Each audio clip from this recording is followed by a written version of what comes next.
sœurs, quand on entend cette page d'évangile, on ne peut que essayer de rejoindre Jésus dans sa prière. La prière de Jésus qui cherche à qui il peut confier aujourd'hui son œuvre. Nous sommes habitués à lui dire tout ce que nous attendons de lui.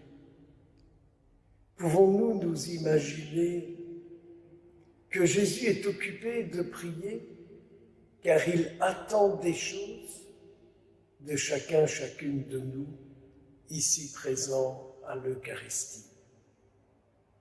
Jésus est en attente de notre réponse. Un peu comme si Jésus nous disait « Est-ce que je peux compter sur toi pour continuer aujourd'hui mon œuvre? Est-ce que je peux compter sur toi ?» Il serait peut-être bon, au cours de cette journée, d'y réfléchir un peu à cette prière du Christ, qui est la même aujourd'hui qu'hier. Et vous le savez comme moi, aujourd'hui Jésus a peu de réponses. Parfois nous nous plaignons qu'il ne répond pas à notre demande, mais pensons-nous aussi assez à la manière dont nous répondons aux demandes que Jésus nous fait. C'est assez surprenant. Notre Seigneur Jésus revient de la montagne où il est allé prier. Et qu'est-ce qu'il rencontre? Une foule de gens qui sont là par intérêt.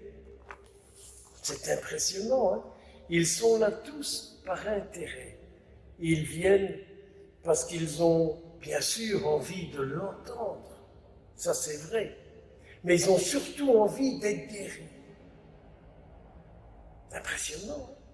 C'est encore la même chose aujourd'hui. Hein? On vient parce qu'on a envie d'être guéri. N'ayez pas peur. Il vous guérira si la guérison qu'il vous accorde est une occasion pour vous d'être un signe de sa présence, de sa parole, de son action. Jésus guérit dans quel but? Dans le but de devenir des témoins, dans le but de devenir sa présence, d'être quelqu'un qui parle comme lui, qui agit comme lui, qui écoute comme lui, qui regarde comme lui. Ayons ce désir, car plus vous direz oui, plus nous dirons oui à ce désir du Christ, plus notre monde se transformera. Plus nos familles se transformeront, plus nos paroisses deviendront rayonnantes. Car le rayonnement, c'est pas l'abbé Bidule ou le père machin. Le rayonnement, c'est le rayonnement des disciples de Jésus-Christ, qui sont comme eux en toutes circonstances. N'allons pas trop croire que déjà nous le sommes. Il y a toujours une purification à accomplir en nous. Pourquoi dire au Seigneur dans le pater que ta volonté soit faite alors que nous passons des temps à lui dire notre propre volonté? Donc les gens sont là, ils sont venus l'entendre. Ils sont venus pour se faire guérir et il y a là aussi tout un groupe qui est tourmenté par des esprits mauvais. Seraient les esprits mauvais dont nous parle saint Paul dans le passage de sa première lettre aux Corinthiens?